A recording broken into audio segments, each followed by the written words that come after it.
This is Predictions, the podcast where we talk about the future. I'm your host Konstantin and I'm here with Ingmar. Today we want to talk about a new factory that Tesla is planning to build near Berlin. It's called Gigafactory Berlin or Gigafactory 4. And we would like to discuss if it will actually be built and if so, what impact it will have on the German auto industry and also vice versa.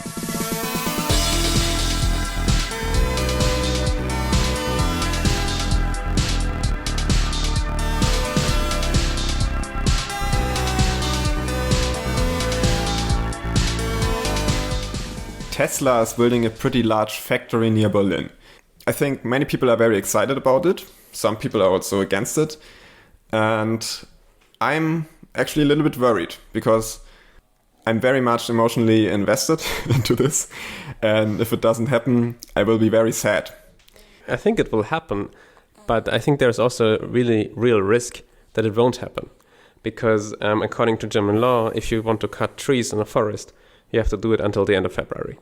That's right. So now, as of recording, it's the 11th of February. So we have a couple days left. I'm not that fast with math. And Tesla needs to get going with cutting the trees in the forest if they want to get it done before the end of February.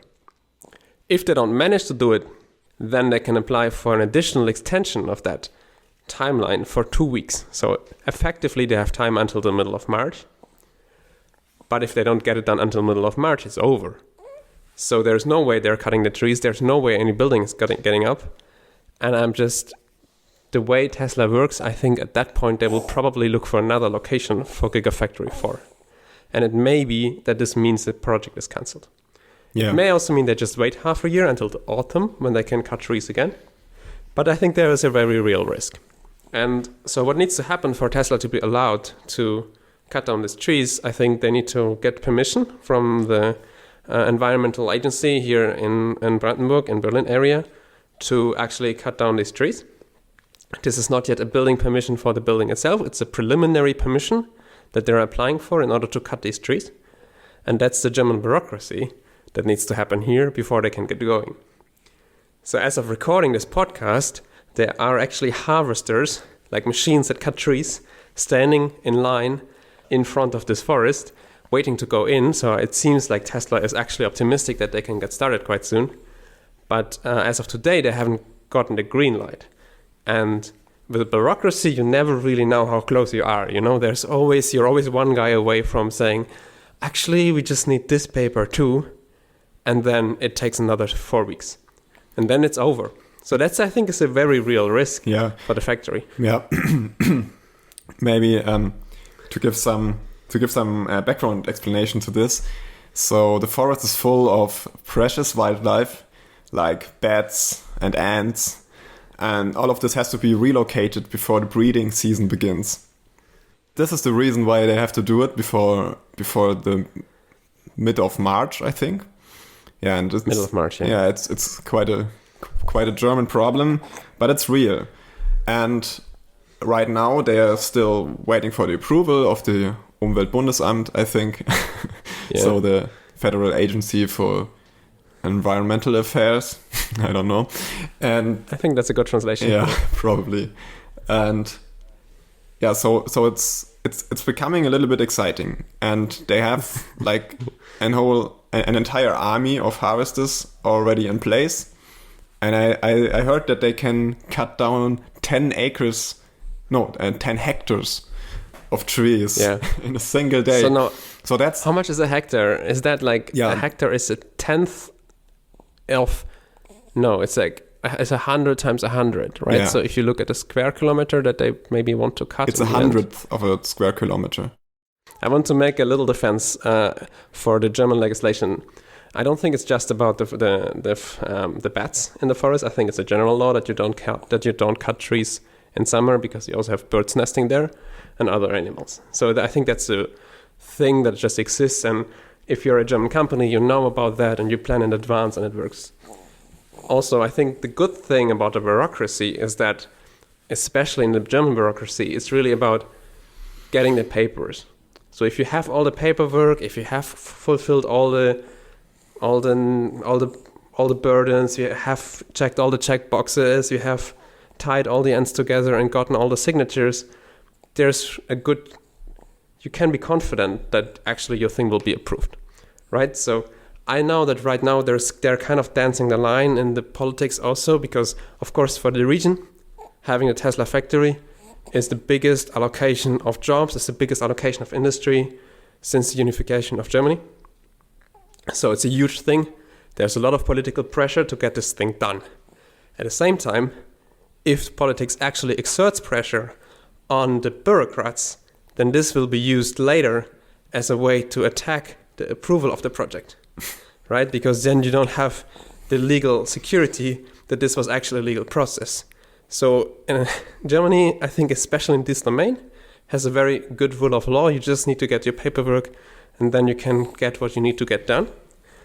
But you need to get the paperwork. And that's the thing that I'm not sure, and no offense, but I think it works a little bit different in the States for companies. Usually you go out, do your thing, and then you kind of get sued afterwards, but you kind of take the liability yourself. In Germany, it's a bit... Oh, baby's waking up. In Germany, it's a little bit different in that there is more checks before you open a factory. And so for Tesla, I think it's a bit of a cultural change. It's more like you need to tie these ends together. You need to put all the boxes, check all the boxes, and then you can go there. And you need to do this fast. So I hope they find the right people here in Germany to help them with the process. I'm sure they're doing that. And that for me is the big question mark. Like if they can get the paperwork done on time. Yeah, I love how you talk of the bureaucrats like a fourth force. But it's like I don't hate it because you get what you want if you have the paperwork. That's my experience. So I actually prefer that over a country where it's like about the way you talk or something. Yeah, I don't have any personal experience with multi-billion-dollar investments. I'm not sure. Maybe you're right. So there's a reason for everything, but there are a lot of things and a lot of reasons for them in Germany. So yeah, I agree. Maybe the real bottleneck is how good Tesla is able to cope with this. So I hope they have the right consultancy to get around this, and not get around it. That's the point. Don't get around it. Just go through it on time. Yeah. And by the way, one thing that causes a lot of confusion.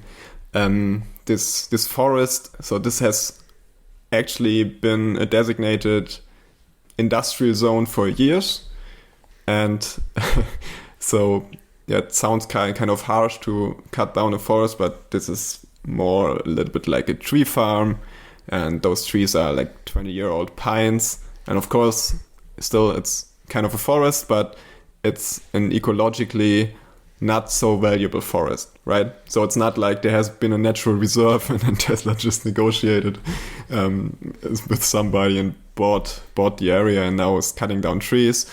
This is actually an industrial area that just happens to have trees on it, right? That's an important distinguishment. Yeah, I mean, it's still a forest, but yeah. Yeah, and Tesla sure, promised that they will reforest, I think, by law, they're required to reforest the same area somewhere else. I don't know if that's a word. Like they're supposed to put trees on some other place and grow another forest to replace that forest. And Tesla said they would do it actually 3 times over. Yeah. Which is fine, I would say. One more thing I want to add is there is quite a bit of discussion about water in this area. I know other factories of Tesla are located in the desert. This area around Berlin is not the desert yet, but the last summers have been very dry, and if this change in climate is any indication, we're going for a more deserted climate, especially in the summers. So this means there have been water shortages in the summers for these villages already. And they know that the new Tesla factory will draw a lot of water, so the local water company is actually concerned about not being able to supply that. And they would need rights to pull more water, so to lower the level of the groundwater, or they would need to pull the water from further away. And there's still some discussion ongoing, also a little bit of, I think, political games where people are not really admitting that there's a problem, or people are working around the problem or talking around the problem. But this is also a bit of a discussion. I don't think that's a barrier. As soon as Tesla is building this, I'm sure they will find a way to bring water in. Water always finds a way. Yeah, I mean, there is a seaside a couple 100 kilometers away, so worst case you do desalination. It's not that dry yet in Germany, so I'm sure they will find enough water for this factory. But better build the infrastructure now, right? I mean, yeah, I mean the thing is for this village and that timeline. I understand this local water agency is not used to dealing with such a big project on such a short timeline of a couple months until they plan to open and they need supplies. So I think that's a reasonable concern that people have. I'm sure it can be solved. I don't think it's a barrier, but this is theoretically also something where somebody may be maybe coming around and say, I'm sorry, we cannot supply the water, you can't open this thing. Yeah. And then you need to find a solution. It takes a bit longer. But every delay can mean that somebody somewhere pulls a plug or tweets a tweet that says, I'm sorry, Gigafactory 4 goes somewhere else. And so that's my concern. Not that it will never happen, but it will take longer and then be cancelled. Yeah. Yeah, that's also my concern. Yeah. I can't help you with that. Yeah. My prediction is they will open it. I think they will open it. I'm optimistic. I'm sure they will find a way. Also, I think the German bureaucracy will find ways to put more people on this paperwork on the last days if necessary and speed up the process. I'm sure there are ways. What's your probability, Konstantin? So my probability. Just to know how many gigafactories will open if we would run like 100 experiments. What's your estimate? This is very dear to your heart, I know. I would say it's like 80%. Is that enough for you to sleep well at night? Yeah, that's actually my number. Okay. Cool. I wanted a higher one from you. Okay. Anyway, let's just assume that this happens. It will be interesting, right? It will be cool. It will be interesting. Not only because Tesla, I think, can learn some things from the German auto industry. And I notice I'm sounding like a lot like somebody who's really promoting Germany here. Like first the German bureaucracy, now it's the German auto industry. Yeah. But I actually think Tesla can learn, but also the other way around. I think for the German auto industry, this is a great way to learn. And I think not only in the obvious ways in terms of, I don't know, you go there and spy or something, or you go there and make a contract with Tesla to supply them with parts.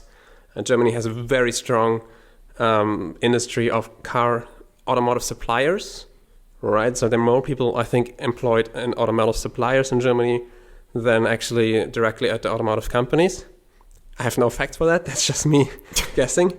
Yeah, I think that's true. I may check it later and then verify it. And if it's wrong, I will cut it out. Exactly. So if you hear it, it's true. And I've also heard it. I said I may check it. But I think that also what you will get is people who've been working in this factory then being able to also take jobs at other car companies. Yeah, take jobs at other car companies. So I know that Volkswagen right now, not so far away from Brandenburg, I think somewhere in Saxony. I think it's Leipzig. No, I think it's Chemnitz actually. But they're converting a plant to electric cars, and they have to retrain their whole workforce, which I'm sure they will be able to do. But there's always a bit of friction, right? When you have a workforce, like people working on the production lines who are used to building gasoline cars, now they have to build electric cars. There's a bit of a transition, also a bit of a mindset change that you need, also on the manager's side. And so I think if you have the supply of people who've been working for Tesla, and now you're starting a factory that builds electric cars in Germany, you can hire these people. Yeah. Not all of them, of course, but some of them. And you get this kind of knowledge, and you also get this kind of mindset from Tesla. I think Tesla is bringing a lot of innovation to the auto industry, and I think it will pollinate the German auto industry and maybe help them actually to do the electric transition. Yeah, I think that's true. I think it will take some time, maybe, I don't know, 5-10 years or so, to this for this to be really visible. But naturally, the fact that they are now pulling talent from the same pool, more or less, will automatically mean that they can learn from each other. And I think, probably Tesla maybe can learn a little bit from the German automakers as well. I mean, they're building high quality cars. and so on. And of course, the German automakers can learn innovation and not just building internal combustion engines for the next 20 years from Tesla. And I'm really looking forward to that. But actually, an interesting point. And I was also, when I heard that Tesla is building a factory in Germany, I was thinking, oh, sure, okay, where is it, Bayern or Baden-Württemberg? So Bavaria or Baden-Württemberg.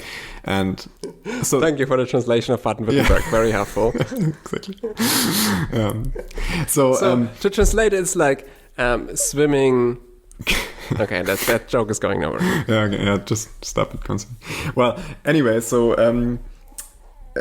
the point is, I don't know if Tesla underestimates how much different Berlin is from Stuttgart, because like by American standards, it's really not that far away. But so the south of Germany is full of engineers. They're kind of conservative, and I think it has become a little bit too little innovative here. But on the other hand, like Berlin is full of students and unemployed people. And I don't know if they know that, right? I mean, we live in Berlin, and we are no longer students, and we are not unemployed. Yeah, sure, but it's not like yeah, of course. I mean, that sounded very full of myself. Yeah. I'm also making a defense for all the other software developers, startup people. Berlin is becoming one of the 2 big startup hubs in Europe, and I think that's why Tesla wants to be here. Exactly, they want to have an innovation hub in Berlin. I don't know if they want to have that, then it's probably the right choice. If they want to have like this traditional engineering pool of people who just are able to like build beautiful Mercedes, that's not Berlin, right? So that's true. Yeah, and it will be hard to convince a guy who's living in Stuttgart to move to Berlin, because he will be like, oh, but no, but I have a house here and I have a car here, and this is another country, and they speak another language in Berlin, and also they're lazy, and I don't like them, and Berlin is ugly and dirty, and I like Stuttgart. So I think there's a strong regional connection there in Stuttgart, and I think it will be harder to convince people to move. Yeah. Or on Munich, for what it's worth, it's the same with Munich, I think. On the other hand, Berlin has a strong draw, and Berlin is turning into the startup hub, and I can imagine that there are quite a few engineers also in German car makers in the south who are actually considering the move, who were happy to move, and who are actually curious about like going to a car / technology, more modern car company in Berlin. So I think that you will have both reactions, and it's a bit hard to predict how this will affect their hiring pool. But I agree, you're right. You're not going to the cradle of the German automotive industry if you're going to Brandenburg. Yeah. I will say there's a history of building electric cars in Berlin, specifically the region where Tesla is going. Really? Here in the southeast of Berlin. There have been actually electric cars have been built here already in the early 1900s. So in the beginning of the 20th century. So a couple hundred meters away from where I live, there is a former car factory, and where they've been building electric cars. That's AEG? Or Siemens? No, I think AEG. AEG, okay, well, I didn't know that. I need to fact check that, and then I may fact check that, and if it's wrong, I may put a correction. Yeah. I think. I mean, it's probably. I mean, it's quite dumb to assume that Tesla didn't do their homework. I think they're very aware of what they do. I mean, it's still a multi-billion-dollar company. It's actually much bigger than Volkswagen now by market capitalization. Anyway, so it's Bitcoin. So. The thing is, they are. I think that exactly what you say is what they are building on, right? So they are assuming that Berlin is going to grow, and it's probably it's going to be cheaper to have a factory in Berlin because wages are lower, and also like the land was probably, I think it was like 15 million euros. So I don't know. It was basically free. Yeah, and so I think that's a strategic decision from Tesla, and it's quite interesting because it again shows that Tesla is like with the choice to go to Berlin and not to South Germany, they're really putting emphasis on innovation more than on like traditional engineering, I would say. And it's already,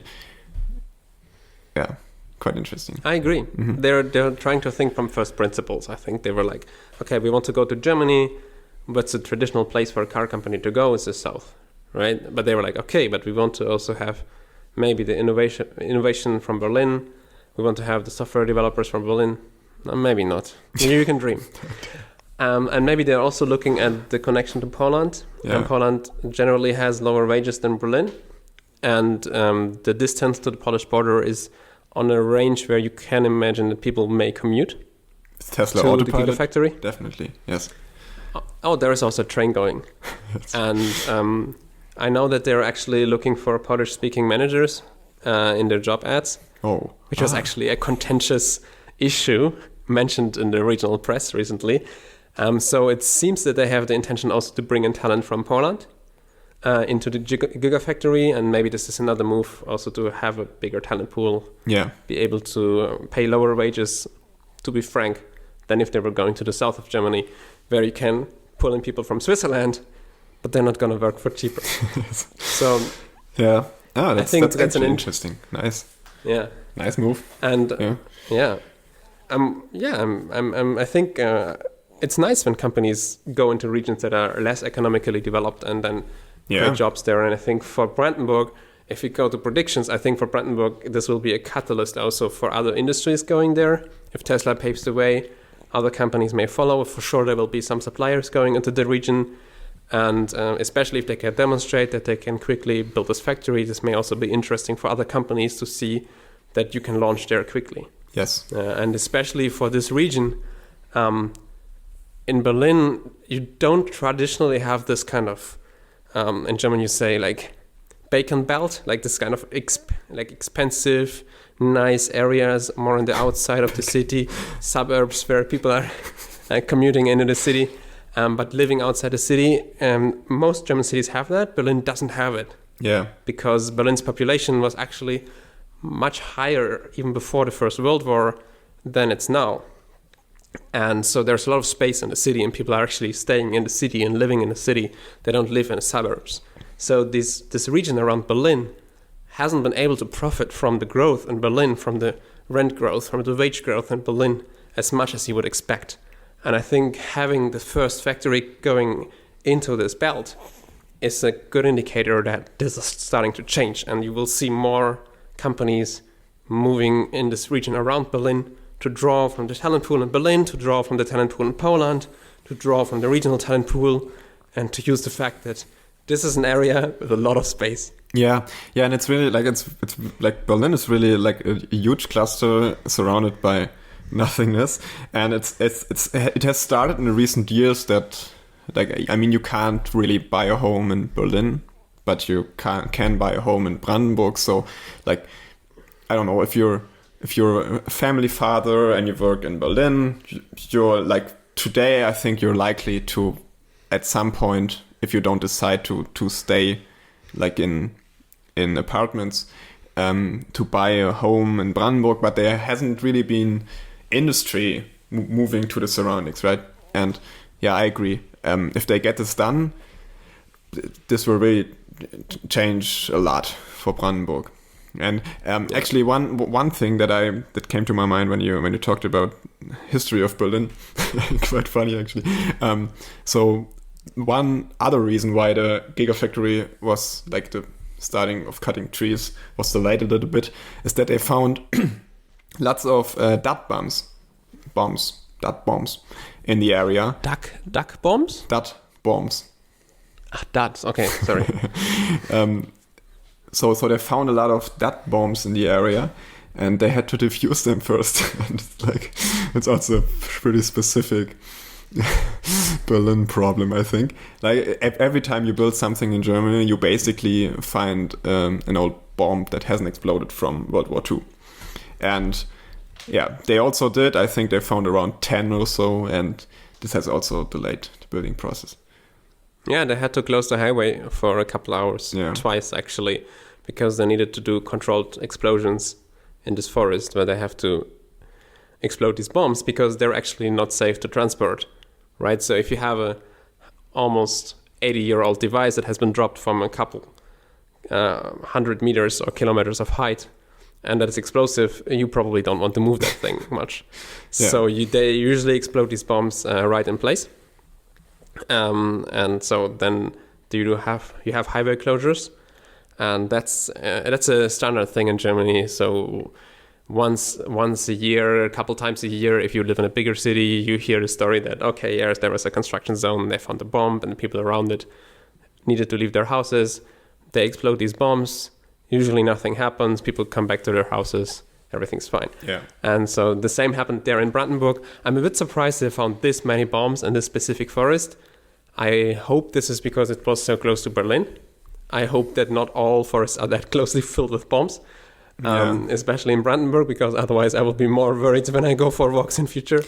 But it's a normal thing. You deal with it. Yeah. It takes a couple of weeks and then you're done. Yeah, I think I'm not sure.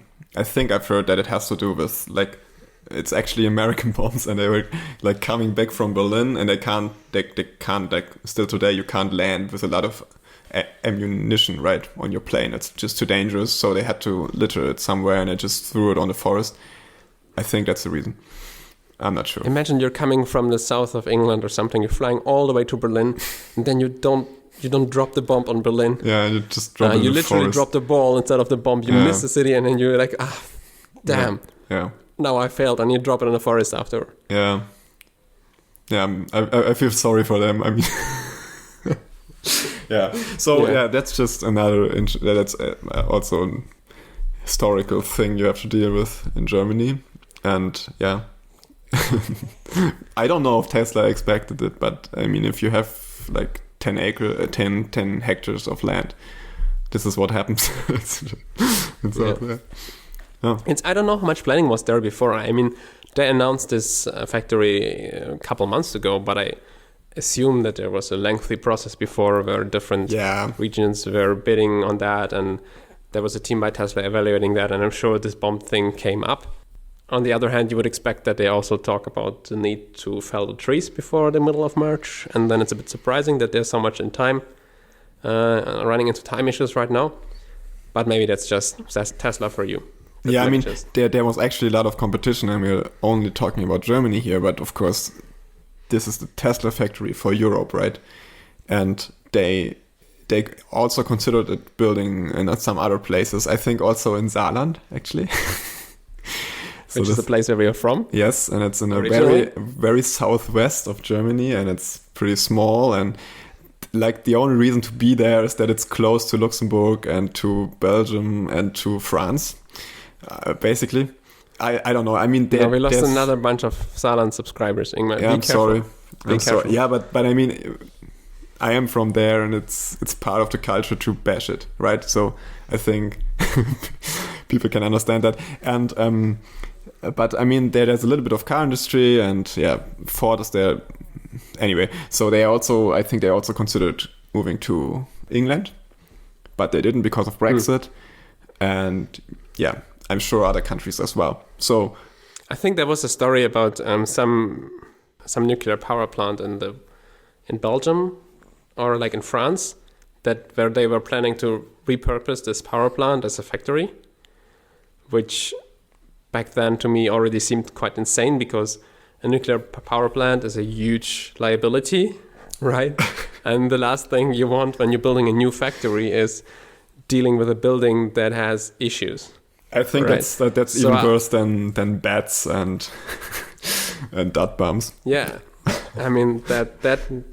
I guess it was already decommissioned, the power plant, but even then, usually when you build a factory, you go.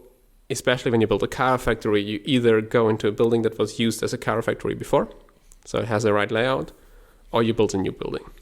But usually you don't take like a former power plant and then convert it, because at that point you're doing more like a historical reconstruction of a building than actually building a factory, and that's usually not cost efficient. Anyways, we're getting really really get distracted here with off-topic things. Is there anything that you want to add to the Berlin Tesla factory? I don't think so. I mean, I think we've covered it all. It's going to be awesome. It has to happen.